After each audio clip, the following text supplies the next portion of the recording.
राम राम। आज हनुमंत जन्मोत्सव, त्यानिमित्त आपणा सर्वांना हार्दिक शुभेच्छा। आपण हनुमंतरायाचं पूजन करतो, अर्चन करतो, हनुमंतरायाच्या मंदिरात जाऊन रोज दर्शन करतो, हे सर्व ठीक आहे। परंतु मला वाटतं हनुमंतरायाचे काही गुण आपल्या अंगात आणावेत। हनुमंतरायाकडे पुष्कळ गुण आहेत, ते सर्व काही गुण आपण धारण करू शकत नाही, परंतु काही गुण आपण धारण करण्याचा प्रयत्न करावा। पहिला गुण आहे, हनुमंतराय सेवक होते, भक्त होते। श्रीरामचंद्र प्रभूची भक्ती एवढी केली, एवढी सेवा केली की श्रीरामचंद्र प्रभू हनुमंतरायाच्या ऋणात राहिले। रामचंद्र प्रभू म्हणाले की हे हनुमंता, तुझं ऋण मी फेडू शकत नाही। दुसरा आहे धैर्य।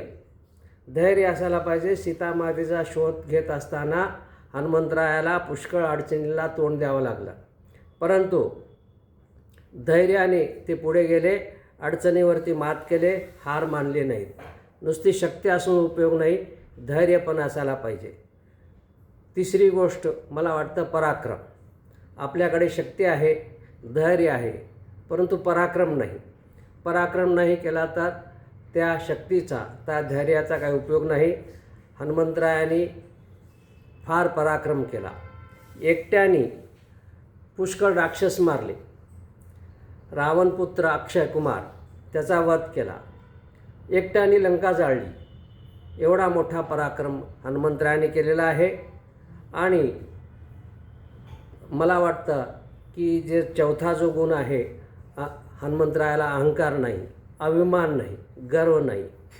एवढा पराक्रम केला, सीतामातेचा शोध लावला आणि कष्ट सहन केले, धैर्याने प्रत्येक अडचणीला तोंड देऊन सीतामातेचा शोध लावला।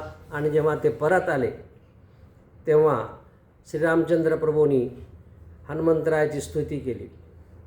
तेव्हा हनुमंतरायाने श्रीरामचंद्र प्रभूचे पाय धरले, हे भगवंता, हे देवा, माझं काही चुकलं का? तुम्ही माझी स्तुती का करतात?